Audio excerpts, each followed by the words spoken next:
Está em tramitação aqui na Lesp um projeto que busca instituir a Semana da Conscientização das Deficiências Psicossociais aqui no estado de São Paulo, a ser comemorada anualmente no mês de maio. O objetivo é promover as diferentes formas de acessibilidade, também os acessos aos serviços especializados e divulgar os direitos de pessoas com a condição. Para entender mais sobre as deficiências psicossociais, recebemos aqui no Lesp Cidadania a neuropsicóloga Érica Almeida Cirino. Doutora, obrigada por participar aqui com a gente.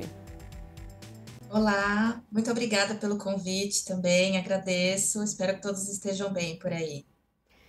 Doutora, eu vou pedir para a senhora explicar para a gente, né, o que são as deficiências psicossociais, porque a gente ouve, né, muitos nomes para questões mentais, mas tem ali algumas condições específicas que fazem parte, né, desse rol aí de deficiências psicossociais. Então, quais são essas condições?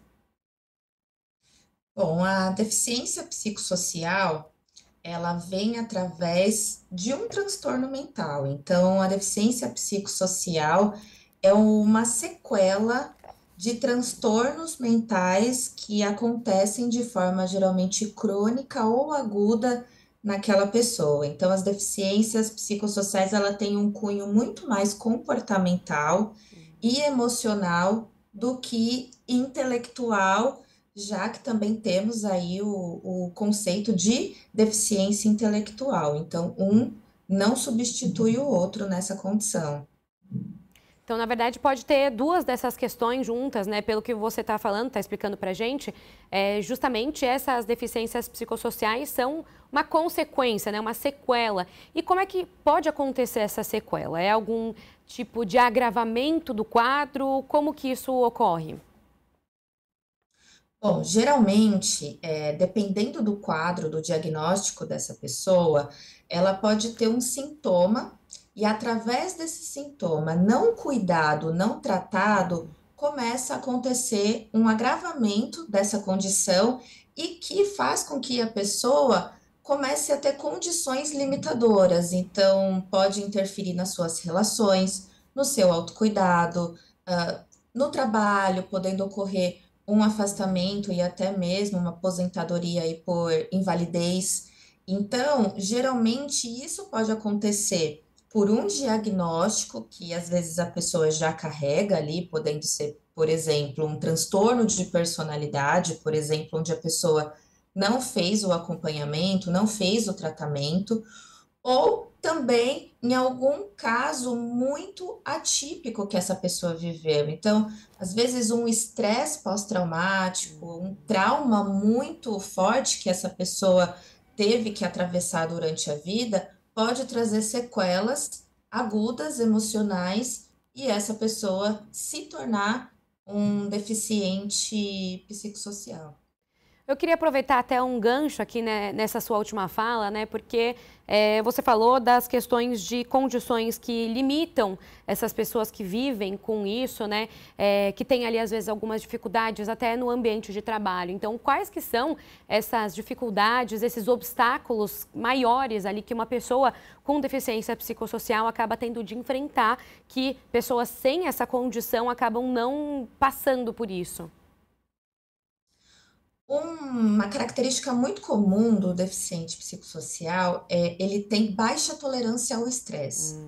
Então, em situações, principalmente de trabalho, onde há muitas relações, prazos, cobranças, por exemplo, essa limitação de estresse, essa sensibilidade à condição do estresse, pode fazer com que a pessoa se torne limitado, porque a partir dessa sensibilidade, a pessoa às vezes não vai conseguir fazer as suas entregas, às vezes não vai conseguir mais se apresentar ao trabalho, por exemplo, ou pode ter crises em situações, em ambientes ali que pode deixar ela numa situação constrangedora ou constranger ali a sua equipe, amigos, e isso vai fazendo com que a pessoa tenha um afastamento ali emocional, comece a optar por um isolamento, e isso pode promover agravamentos aí na sua condição e aí fazer com que às vezes esse fator se torne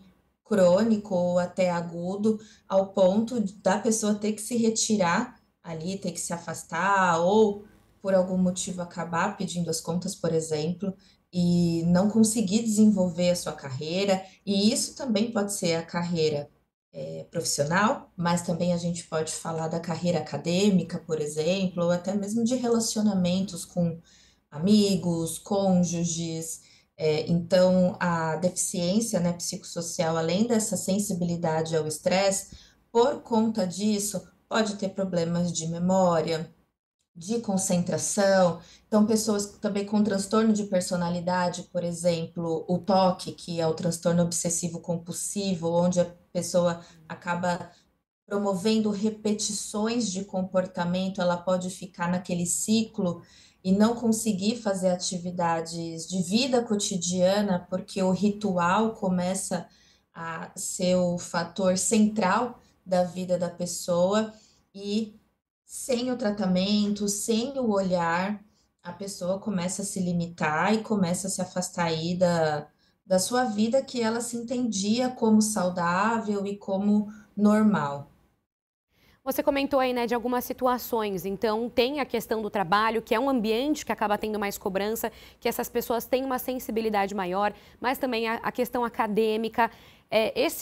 Existe ali, então, uma ligação direta, talvez, de pessoas com essa condição e ali um número de evasão escolar, talvez, um número de desemprego entre essas pessoas acaba tendo um índice maior? Muito, muito. A gente tem um problema ainda hoje socialmente, que é o que a gente chama de psicofobia. A psicofobia é o preconceito com condições psicológicas.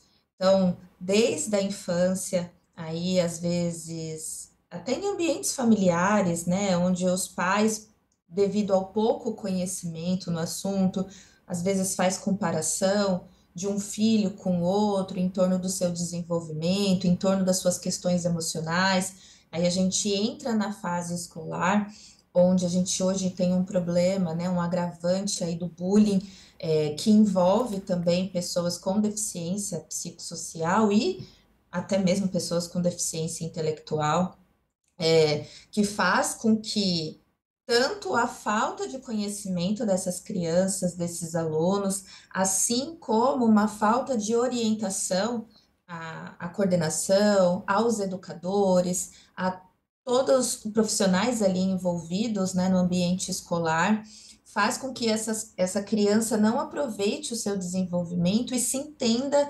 com uma doença ou como sendo tratada num contexto anormal. E isso faz com que isso, né, tenha um agravamento da sua personalidade, dos seus contextos emocionais pela falta de compreensão. E aí também a gente seguindo aí a evolução da pessoa, a partir disso vem o ambiente acadêmico, onde, pela falta, às vezes, de estímulo, pelo excesso de introspecção, devido à falta de compreensão, de entendimento desses educadores, sejam eles na escola ou sejam dentro de casa, vem a confusão mental também da vida acadêmica, às vezes de não conseguir sustentar por um período a faculdade, ou trocar muito de curso por não se conhecer o suficiente, por não ter sido estimulado.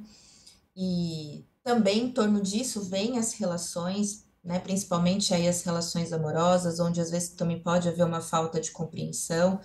Então, a gente percebe que se desde o ambiente escolar essa criança ela não é avaliada, ela não é entendida com a sua subjetividade, que é como nós profissionais da saúde chamamos, isso pode acarretar até mesmo num transtorno muito agudo na fase adulta, que pode gerar essas sequelas e assim ocasionar uma deficiência psicossocial. Então até essa falta de conhecimento, né, de sensibilidade das pessoas que acabam lidando com crianças durante toda a vida, ou enfim, até em estágios mais avançados da vida, e isso mesmo pode fazer com que uma pessoa desenvolva essa condição, essa deficiência psicossocial, né? Às vezes, como você disse, né, no início, é uma consequência, uma sequela, às vezes, de um transtorno não tratado. Então, esse próprio prolongamento de alguma situação de estresse de uma pessoa que já tem uma condição pode fazer com que ela vire, na verdade, uma pessoa com deficiência psicossocial também. Isso, Nani, exatamente. Então, a deficiência intelectual, ela acontece através de um desenvolvimento, no desenvolvimento cognitivo dessa pessoa.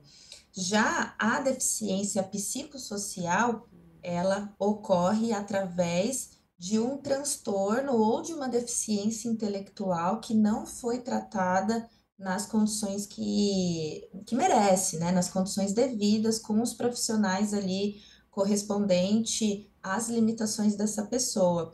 Então, o que isso quer dizer? Que mesmo na fase adulta, onde, por exemplo, temos o caso de esquizofrenia, em que se desenvolve geralmente na fase adulta, ela pode acontecer a deficiência psicossocial, mesmo a pessoa passando um longo período aí de vida sem nenhuma condição de saúde mental ali instável ou alguma condição comportamental que não tenha sido ali preservada. Então, a pessoa pode sim passar por muitas fases da vida com a sua saúde mental em dia, saudável, e se ela passa por algum estresse ou se ela desenvolve algum transtorno de personalidade, mesmo na fase adulta, ela pode também desenvolver uma deficiência psicossocial.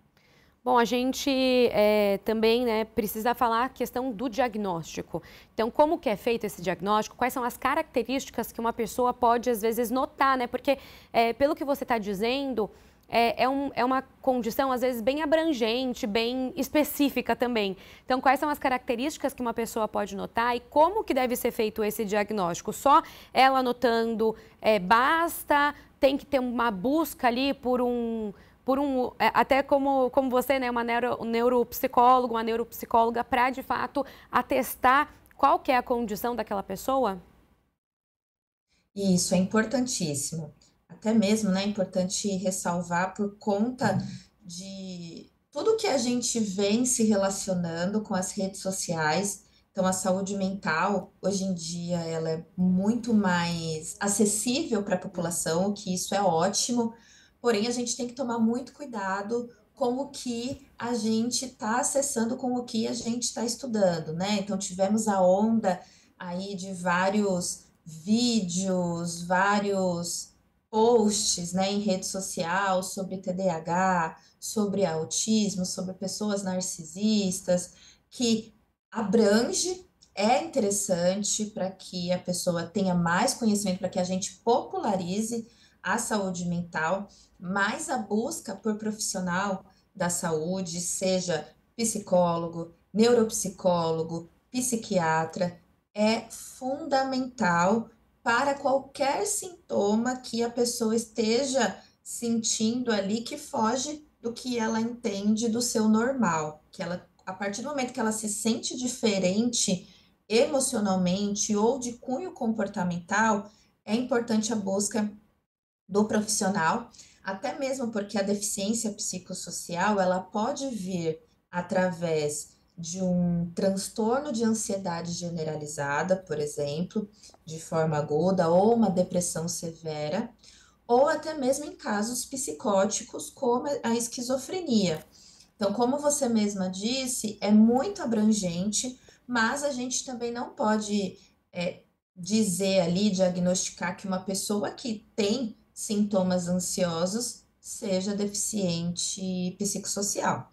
Então, primeiramente a busca, né, seja por um psicólogo ou por um psiquiatra, e através dos sintomas que aquele paciente vai relatando, o profissional ele vai identificar se aquilo é um sintoma agudo ou se é um sintoma que com um tratamento específico ele pode aprender a lidar melhor com aquelas condições e até mesmo futuramente receber uma alta de medicamento ou uma alta aí de um tratamento clínico com um psicólogo.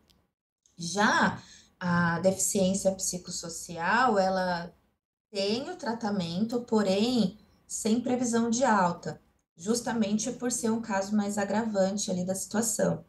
Então, isso acontecendo, tanto o psicólogo quanto o psiquiatra vai conversar com esse paciente para que seja feita uma avaliação neuropsicológica.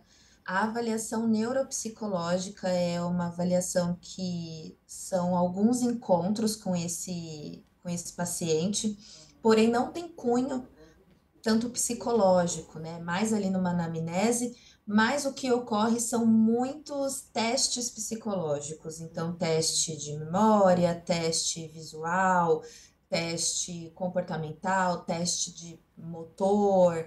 E aí, através desse compilado de testes, que são vários, então são alguns encontros que acontecem, dentro dessa avaliação vai ser gerado um resultado, e aí, a partir desse resultado, o neuropsicólogo vai avaliar se realmente tem um diagnóstico, se tem aí uma possível deficiência, e tendo a pessoa ali, o paciente em questão, ele tem um CID, né, que é o que a gente chama para identificar todos os tipos de doença, seja ela de cunho emocional ou de cunho físico. E através desse CID que o paciente vai poder recorrer, inclusive, né, aos seus direitos aí por lei, por ser um deficiente psicossocial. Então, há um caminho a ser feito e a porta de entrada aí para essa descoberta é buscando um profissional da saúde, seja ele psiquiatra ou psicólogo. É muito importante essa fala, né? Porque, como você mesma disse, né? Hoje em dia a gente tem acesso a muita informação, a gente vê muitos criadores de conteúdo nas redes sociais. Hoje em dia está super famoso, popularizado aí o TikTok. Então tem muitos vídeos com informação, o que tem esse lado positivo das pessoas falarem sobre o assunto, delas entenderem, delas saberem a existência até de condições como essas, né? Porque a condição psicossocial aí, ela é uma sequela, como você vem dizendo pra gente, e ela é muito abrangente. Então tem esse lado positivo da internet tá aumentando o debate sobre isso, mas também acaba tendo esse lado, de certa forma, negativo de todo mundo acabar se reconhecendo ali em um ou outro sintoma, em uma ou outra característica e achar que tem algum tipo de condição, às vezes até iniciar um tratamento ali meio que recomendado pelos especialistas da internet, que não é o ideal, né? Tem todo esse caminho que você trouxe pra gente, muitos tipos de testes, não é simplesmente se encontrar uma vez com um especialista, mas várias vezes testes motoros, testes, exames, né, clínicos, enfim, tem um caminho muito longo aí para que esse diagnóstico seja fechado e para que essa condição, ela inicie o tratamento, né? E você diz também que é uma questão que não tem, as condições psicossociais, elas não têm previsão de alta. Então, é uma questão que a pessoa vai viver o resto da vida, passando aí por tratamentos. Eu queria que, então, você falasse um pouquinho sobre esses tipos de tratamento. São diversas formas, tem o tratamento medicamentoso, tem, às vezes, internação também prevista?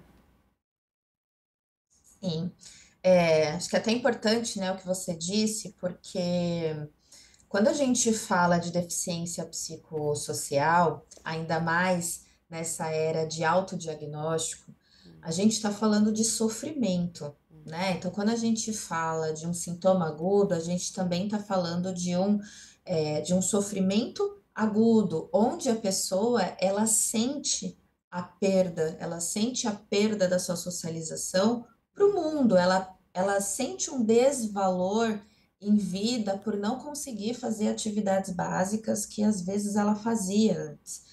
Então, por isso é muito importante a gente ter cuidado, né, quando a gente às vezes tenta ali se intitular com alguma coisa para não diminuir, inclusive, o sofrimento do outro. E esse tratamento, geralmente, ele tem uma equipe multidisciplinar, que às vezes envolve psicólogo, psiquiatra. O neuropsicólogo, ele tem um papel muito pontual, né? Então, ele não vai fazer o acompanhamento de perto daquele paciente, porque a função dele é levantar o diagnóstico, entregar esse diagnóstico para os profissionais ali correspondentes que estão cuidando daquele caso, e se possivelmente depois de 6 meses a um ano for necessário fazer uma outra avaliação, ele é acionado novamente. Mas, tirando o neuropsicólogo, né, como eu estava dizendo, psicólogo, médico, psiquiatra, às vezes envolve assistente social em casos de vulnerabilidade, onde a pessoa ela já não consegue mais cuidar de si e às vezes cuidar da sua própria moradia, cuidar da sua higiene básica, por exemplo. Então, assistente social às vezes é acionado nesse sentido. Às vezes, se em alguma condição de deficiência psicossocial, a pessoa ela faz uma negligência do seu autocuidado, como por exemplo alimentação, hidratação, às vezes pode envolver um enfermeiro. Também se tem casos de transtornos alimentares, por exemplo, é importante ter esse acompanhamento. E em alguns casos, quando a pessoa já está num nível de deficiência psicossocial em que ela corre risco de vida, né? Que ela pode ser um, ela pode, como que eu posso dizer, ela pode ser um perigo para ela mesma. Aí o caso de internação ele é fundamental para que esse tratamento seja acompanhado 24 horas por dia, principalmente no cuidado ali do uso do medicamento, para que a pessoa não faça uma negligência ou fazendo o uso abusivo desses medicamentos ou rejeitando ali, não consumindo nenhum medicamento ali que foi receitado e aí a pessoa não tem o avanço. Então, sim, como, né, você pode ver, são vários níveis aí que a gente às vezes está falando de uma pessoa que mora sozinha, que consegue respeitar o seu autocuidado ali, apesar de tudo, mas a gente às vezes também fala de situações em que a pessoa não consegue se reconhecer no próprio corpo e ela vai precisar desses cuidadores para que esses cuidadores, nessa fase mais difícil do tratamento, ela tenha esse recurso. Bom, então, minha próxima pergunta, né, era se existem impactos na saúde física. Pelo que você está falando, uma pessoa com essa condição, às vezes, ela pode deixar de se alimentar, por exemplo, ela pode, às vezes, até produzir algum tipo de agressão a ela mesma, né, uma autoagressão. Então, nesse sentido, tem também um impacto na saúde física. Sim, totalmente. Eu vejo que a saúde mental, ela tem uma tríade, que é o que eu sempre digo aí quando eu participo, né, dos eventos para os meus pacientes, que é uma boa alimentação, um bom sono e uma atividade física, né? E tudo isso vem através do cuidado do nosso corpo. O nosso corpo, ele produz substâncias químicas, né, como a endorfina, a serotonina, a ocitocina, a adrenalina. Então, é o nosso corpo que produz essas substâncias que vai fazer com que a gente sinta determinada emoção ou determinada sensação em algum momento.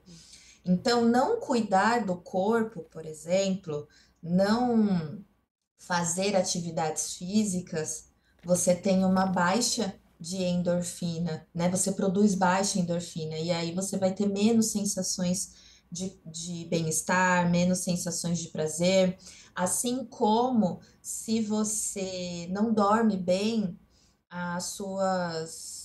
seus índices de estresse, seu índice de cortisol, ele vai ser muito alto no seu corpo, e aí você também não vai conseguir emocionalmente, né, viver bem durante aquele dia após uma noite mal dormida. Só que para o deficiente psicossocial isso acaba virando um ciclo, né? Por isso que precisa do recurso de medicamento, às vezes, e até mesmo recurso de, às vezes, acompanhamento psicológico, para que tenha mudanças de hábitos e assim fazer com que essa pessoa consiga ter uma vida ali cotidiana é, mais rica, né, para o seu corpo, porque acaba virando também um ciclo. Você cuidando bem do seu corpo, você gera substâncias neuroquímicas que a gente entende que são boas para a nossa mente, para as nossas sensações, e isso também se torna um ciclo aí positivo, e o negativo também, né? Então, acho que isso também é relevante a gente considerar. Eu queria agora abordar a questão dos familiares e amigos, né? Qual que é o papel dessas pessoas que ficam ao redor, né, de alguém que tem essa condição? Acho que a gente pode falar tanto para descobrir, para identificar essas características, como que essas pessoas podem ali ficar mais atentas e também para que a pessoa tenha, né, uma vida mais com menos incidência, com que a doença, que a condição, ela não afete tanto no dia a dia, no cotidiano. Então, dividir essa pergunta em duas partes de como que as pessoas podem ficar atentas a essas características familiares e amigos e também como que elas podem ajudar a ter uma vida, a dar uma vida mais confortável para essas pessoas. Sim, claro.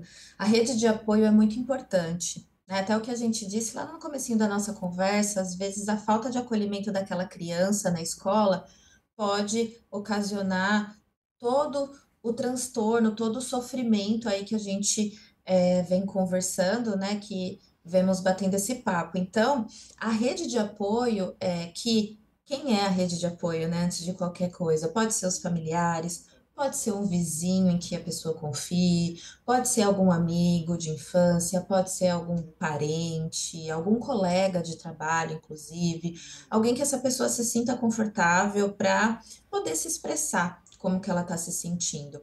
Então, os familiares, principalmente, né, que acabam estando mais perto ali no contexto de convivência, ou até mesmo os colegas de trabalho, que também acaba vendo essa pessoa diariamente, então consegue ter um termômetro melhor ali dela, é, é fundamental, porque às vezes essa pessoa que está passando pelo sofrimento, ela não percebe o quanto que ela vai se agravando, porque ela está tão internalizada no sofrimento, nas condições dela, que ela acaba não tendo esse parâmetro.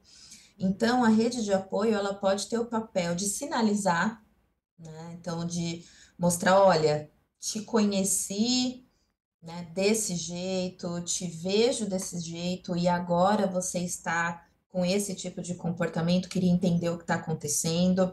E também da orientação, né, de recomendar a ida em algum profissional da saúde para entender o que está acontecendo, para entender como que estão os fatores de saúde.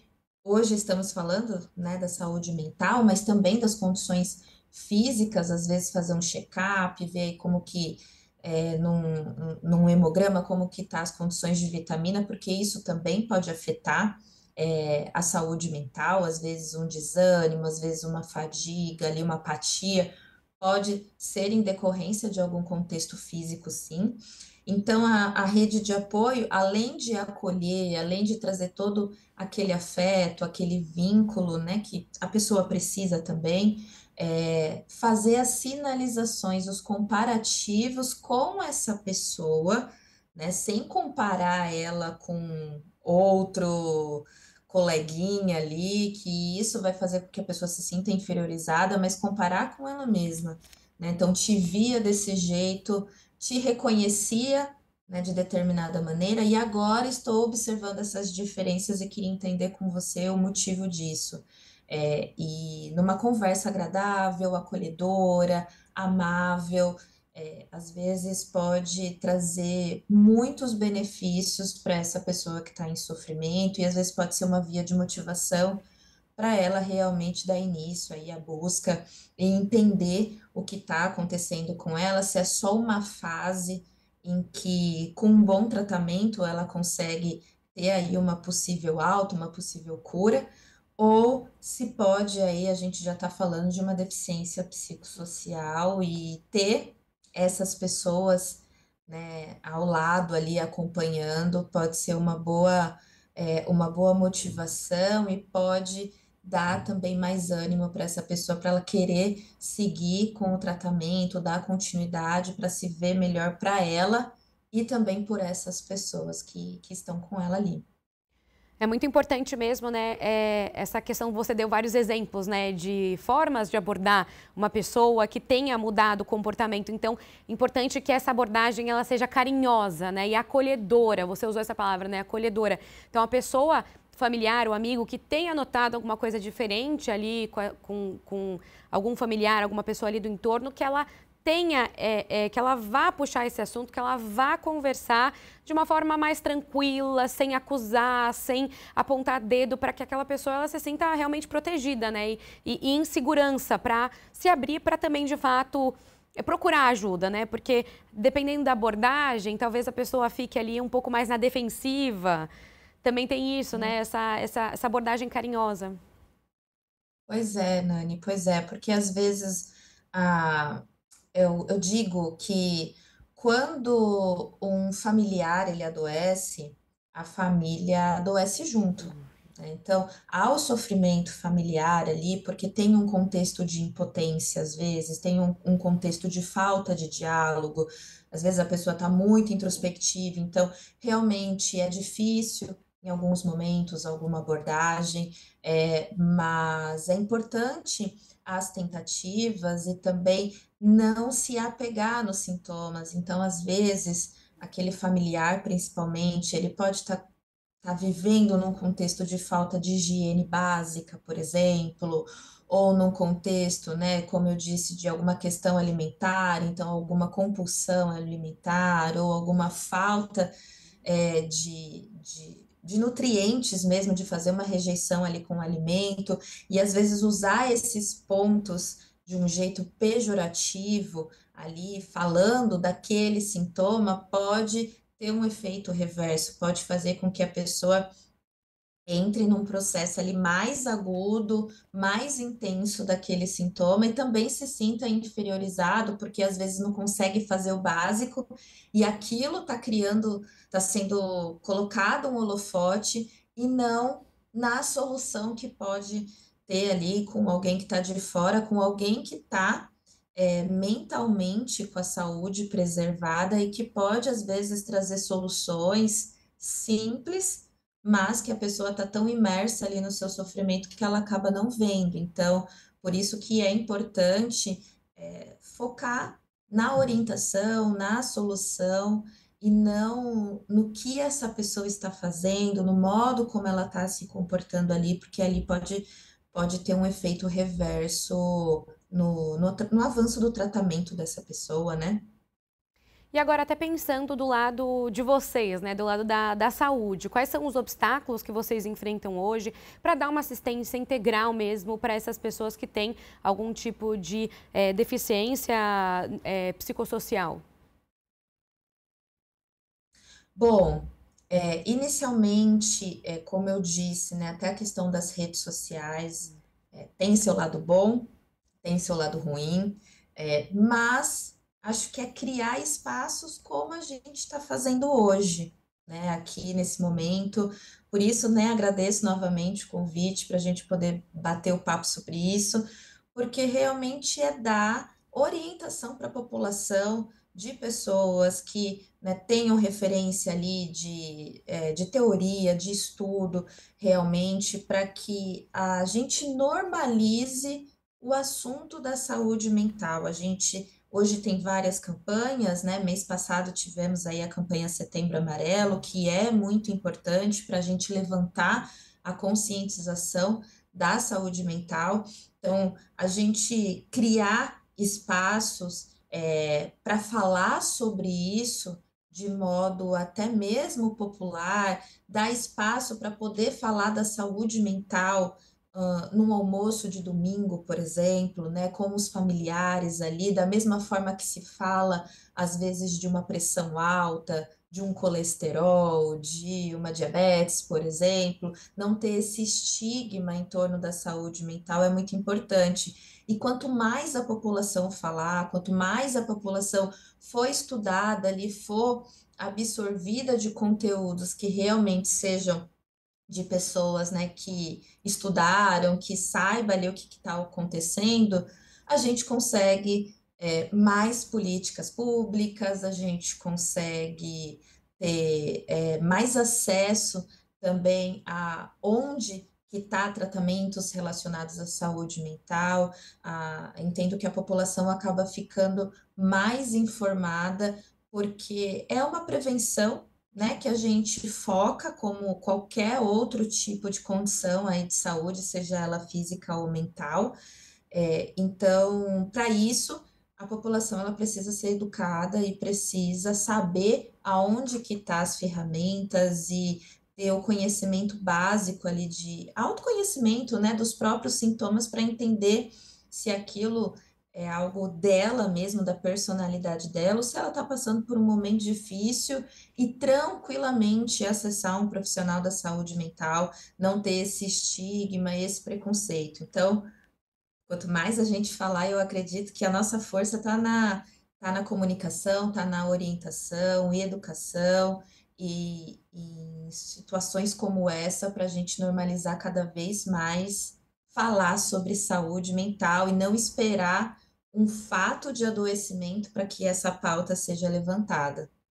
Nesse sentido, eu tenho até que trazer de volta, né, o início da conversa que eu falei sobre esse projeto que está em tramitação aqui na Alesp, já que estamos aqui, né, na TV Alesp, na TV do Legislativo, de ter então essa semana de conscientização, então uma semana toda voltada justamente a levar informação sobre direitos dessas pessoas, sobre o acesso, né, garantir o acesso. Então, essa semana de conscientização também acaba sendo aí uma política pública, um projeto, né, muito interessante para ir nesse sentido bem que você falou, né, doutora? Totalmente, totalmente. E trazer esse assunto, esse debate para a população, para que a população saiba também, né, do que está acontecendo, é muito importante. Então, é interessante ter essa semana de conscientização, assim como explicar, né, para a população o porquê disso, quais são os benefícios, como que a população vai se beneficiar em torno disso, e então acho que é um ciclo também positivo, né? Acaba gerando consequências positivas em torno da saúde mental, então acaba tendo mais acesso às condições, acaba tendo mais, né, políticas públicas e assim, o beneficiário principal ali, que é aquele possível paciente, que é aquele usuário, né, do SUS, por exemplo, ele possa ter essa consciência de que, se ele precisar, tá ali disponível para ele também. Érica, eu queria agradecer pela participação aqui no Alesp Cidadania, explicando aí, né, tudo sobre as condições, sobre as deficiências psicossociais, para que as pessoas tenham, de fato, cada vez mais acesso e saibam identificar se elas mesmas ou algum familiar, algum amigo estão passando por algum tipo de caso, estão entrando aí num quadro dessa condição, né, dessa deficiência. Então, obrigada por participar aqui conosco. Eu que agradeço, Nani, agradeço a oportunidade e parabéns aí pelo projeto, né, e pela semana de conscientização. É isso, esse foi então o Alesp Cidadania de hoje com a neuropsicóloga Érica Almeida Cirino falando sobre as doenças psicossociais, as condições psicossociais e a importância de virar cada vez mais o olho, né, e prestar atenção para essas condições, ficar muito atento. A gente volta no próximo.